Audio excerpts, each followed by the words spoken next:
నువ్వు నా పరిశుద్ధ పర్వతం మీదకి ఎక్కి రావాలి. దేవుని బిడ్డలారా, మనం ఎత్తైన స్థలంలో మోషే వలె మనం ఎత్తైనటువంటి పర్వతం ఎక్కి, అందరూ కీర్తన గ్రంథంలో ఉంటుంది, మనము దేవుని సన్నిధికి ఎక్కి వెళుదాము రండి అంటే ఇప్పుడు దేవుడు ఉన్నతమైన స్థితిలో ఉంటాడు, దేవుడు ఎత్తైన స్థలంలో ఉంటాం. దేవుని బిడ్డలారా, మరొక మాట, యేసుక్రీస్తు ప్రభువారు మత్తయి సువార్త 17వ అధ్యాయం తీయడానికి సమయం వాళ్ళు దయచేసి చూడండి ఒకసారి. మత్తయి సువార్త 17వ అధ్యాయం 1వ వచనంలో దయచేసి అక్కడ ఒక మాట, అక్కడ ఒక పర్వతం కనపడుతుంది. సీనాయి పర్వతం మీద దేవుడు మోషేతో మాట్లాడాడు.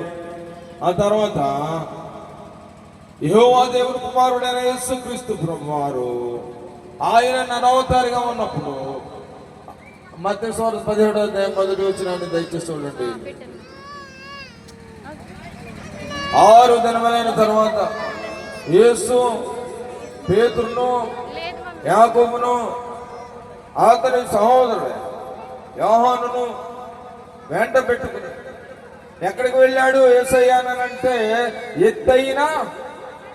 ఎత్తైన కొండ మీదకు ఏకాంతముగా వెళ్ళాడు. దేవునికి స్తోత్రం, అందరూ చెప్పాలి దేవునికి స్తోత్రం.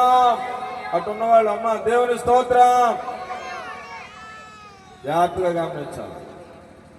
యేసుక్రీస్తు ప్రభువు ఇచ్చినటువంటి దేవునికి కూడి వచ్చిన మీ అందరికి కూడా ప్రత్యేకంగా వదనాలు తెలియజేస్తున్నాను. మరి ప్రియులు, సేవకులు, దైవజనులు, మరి అబ్రహాయి గారు వారు దేవుని యొక్క ప్రేరేపణను బట్టి లేదా దేవుడిచ్చిన తలంపును బట్టి చక్కటి ఈ కొండను, ముఖ్యంగా ఈ యొక్క పరిశుద్ధ పర్వతాన్ని దేవుడికి ప్రతిష్ఠ చేయడానికి దేవుడు ఏర్పాటు చేసుకున్నటువంటి ఈ శుభదినమున మనమందరము కూడా మరి దేవుని సన్నిధానంలో ఉన్నాం. మరి ప్రియులు, దైవజనులకి కేవలము మరి ఇదొకటే కాదు, చాలా సంఘాలు వారికి ఉన్నాయి. విస్తృతమైన సేవ, అమ్మగారు అయ్యగారు కలిసి అనేక చోట్ల బలమైనటువంటి సువార్త